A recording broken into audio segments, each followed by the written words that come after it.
और हमेशा ध्यान रखिए, दुनिया में जितनी भी पुरुषार्थी कौमें हैं, नस्लें हैं, उनके ऊपर हमेशा लुटेरों ने, जाहिलों ने कब्जा कर लिया है, उनको लूटा है, मारा है। उसका कारण यह है कि जितनी भी सभ्यताएं हैं, जितनी भी रिच सभ्यता होगी, उनके आदर्श भी बहुत बड़े होते हैं।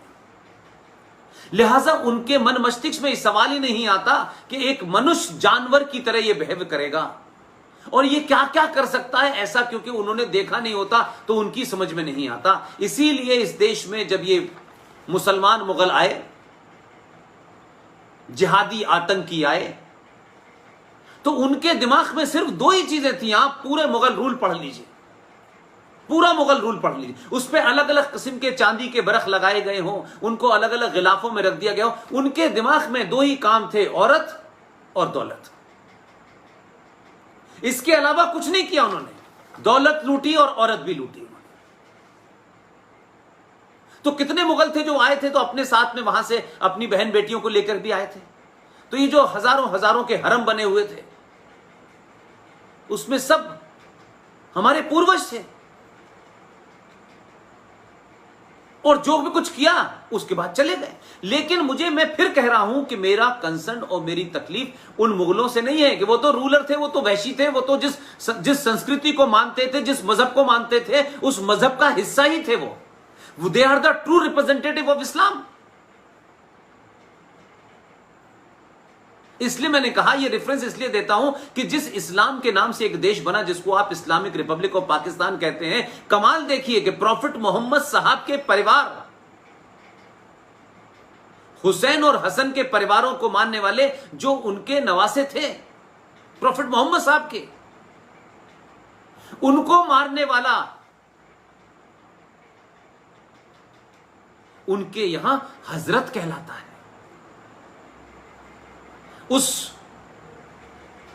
बर्बर आदमी को जो मुसलमान होने का अपने बारे में दावा करता है, वो सिंध में राजा ताहिर को भी मारता है और प्रॉफिट मोहम्मद के खानदान के लोगों को भी मारता है। लेकिन वही पाकिस्तान उसे हजरत आला कहता है, उसका दर्जा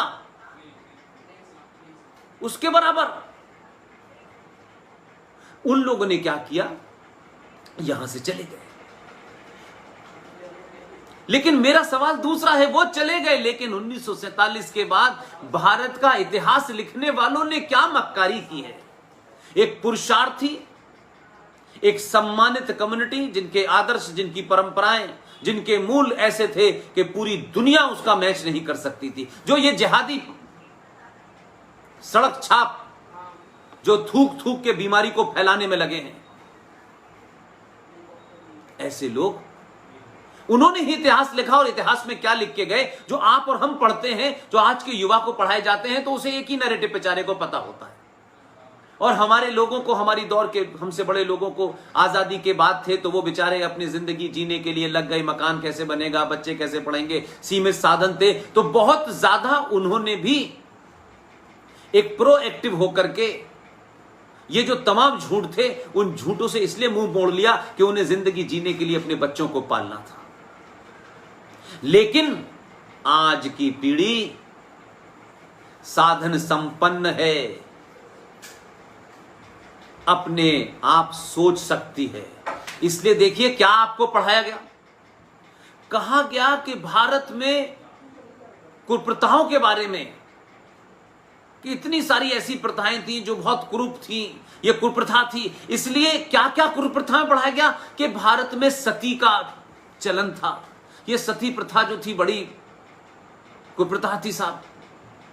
ये घूंघट, ये बाल विवाह, ये भारत में पहले से था, ये बताया जाता है।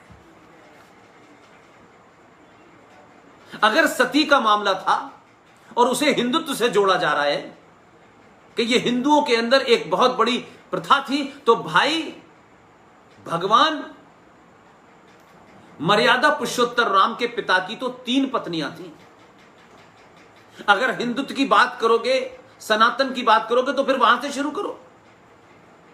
ये मुगलों ने आकर के यहां लूटपाट की, बलात्कार किए कि वो वैशी आए इसीलिए थे। उन वहशियों से बचने के लिए घूंघट किया था हमने। हमारे यहां घूंघट की प्रथा नहीं थी, लेकिन उस दौर के हिंदू की, सनातनी की बात को जोड़ दिया जाता है इस दौर से। अगर आप बात करें तो राजा मर्यादा पुरुषोत्तम राम के पिता की 3 पत्नी थी, उन्होंने तो कोई सती नहीं की। ये सती तो सिर्फ इस दौर में ये जो मुस्लिम आक्रांता आए थे, ये लुटेरे बलात्कारी आए थे, इनसे बचने के लिए, क्योंकि इनकी आंखों में वहशत थी। मैंने कहा कि सिर्फ 2 ही काम इन्होंने किए, औरतों की इज्जत लूटी और यहां का धन लूटा। और क्या किया इन्होंने?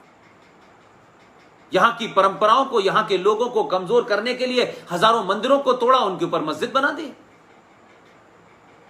इसलिए आपके आज भी किताबों में यह पढ़ाया जाता है, घूंघट एक कुप्रथा थी, सती एक कुप्रथा थी, बाल विवाह एक कुप्रथा था। लेकिन मैं ये पूछना चाहता हूं कि जब आजाद भारत में किताबें लिखी जा रही थी, तो ये बोरे की तरह बुर्खा पहन के औरतें घूम रही थी, ये कुप्रथा नहीं थी? ये 4 शादियों करने वाला कुप्रथा नहीं थी? ये निकाह हलाला करा जा रहा था, ये कुप्रथा नहीं थी? इस निकाह हलाला को मजहबी तौर पे लीगलाइज करके एक प्रोस्टिट्यूशन को आप आगे बढ़ा रहे थे कि आप मुता करें, किसी लड़की से 1 हफ्ते की शादी करें, 10 दिन की शादी करें, 6 घंटे की शादी करें और पैसा तय कर लें और शादी करके 10 घंटे बाद छोड़ दें। तो ये तो आपने मजहबी तौर पे प्रोस्टिट्यूशन को लीगलाइज किया, जो पूरे आपके दक्खन में हो रहा है। हजारों शेख आते हैं 70-70 साल के, 10-10, 15-15, 20 साल की लड़कियों के साथ में वो निकाह मुता करते हैं, 1 हफ्ते रहते हैं, रकम दे देते हैं। उस रकम को कहा जाता है कि ये जो मुता है ये टेम्परेरी निकाह कहलाता है। कैसे उसके ऊपर मजहब का जामा पहनाया, उस प्रोस्टिट्यूशन को कैसे जस्टिफाई किया गया कि साहब 1 हफ्ते के लिए आपने निकाह किया है और आपने मेहर तय की है। मेहर कहते हैं दोनों पार्टी के बीच में रकम तय होती है, वो आम शादी में भी होती है।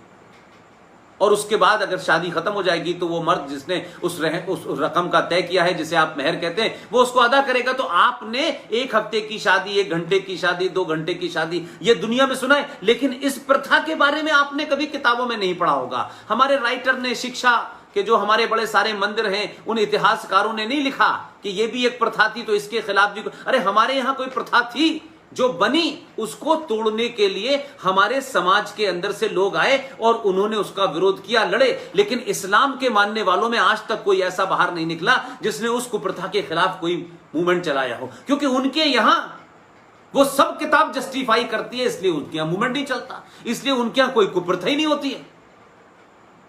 इसलिए एक लड़की से शादी करिए, रात के 2 बजे अगर उसने आपको खाना नहीं दिया तो आप उठा करके उसको तलाक करके बाहर भेज दीजिए। लेकिन आज इन प्रथाओं के बारे में भी तो बातचीत होनी चाहिए। इसलिए आप उन बातों को तो बताना चाहते हैं जो आपके कारण, जो आपके भाई बंद लगते थे, जो आपके पाता में चाचा लगते थे, जो आए थे अजरबैजान से लेकर, ये ज़हीरुद्दीन बाबर, ये औरंगजेब, सब आप ही के तो बाप दादे थे।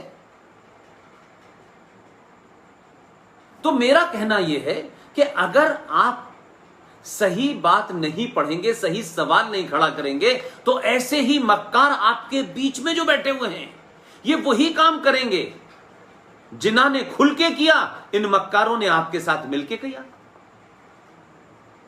उसने अपनी बात खुल के कह दी कि हमें 15 मिनट का समय दे दो, हम बताते हैं।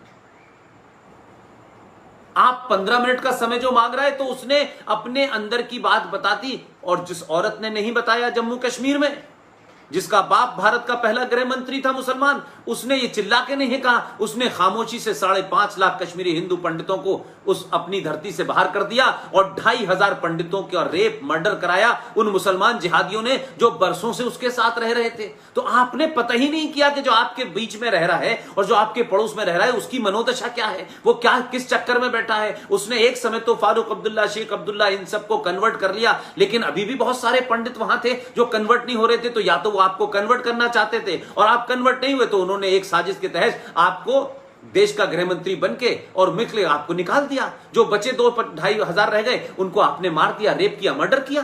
तो ये वो लोग हैं जो आपके बीच में भी रहना चाहते हैं और आपसे भाई भाई की बात भी करेंगे। इसलिए मैंने कहा कि अगर आप चीजें सही तरीके से पढ़ेंगे और सही बात की तरफ जाएंगे तो आपको सच बात पता चलेगी। अंबेडकर ने लिखा है कि मुसलमानों का ये जो फंडा है, ये कहना है कि हम भाई भाई हैं, ये भाई भाई सिर्फ विद इन द कम्युनिटी है, ये बाहर के लोगों के लिए भाई नहीं है। इस्लाम एक ऐसी सोच है जो बंद कमरे में किसी दूसरे को नहीं आने देती है। इस्लाम के मानने वालों के लिए पहले मजहब और पहले उनकी किताब है, देश बाद में है। और पूरी दुनिया में इस्लाम एक बीमारी की तरह है। ये मैं नहीं कह रहा, ये बाबा साहब अंबेडकर कह रहे हैं।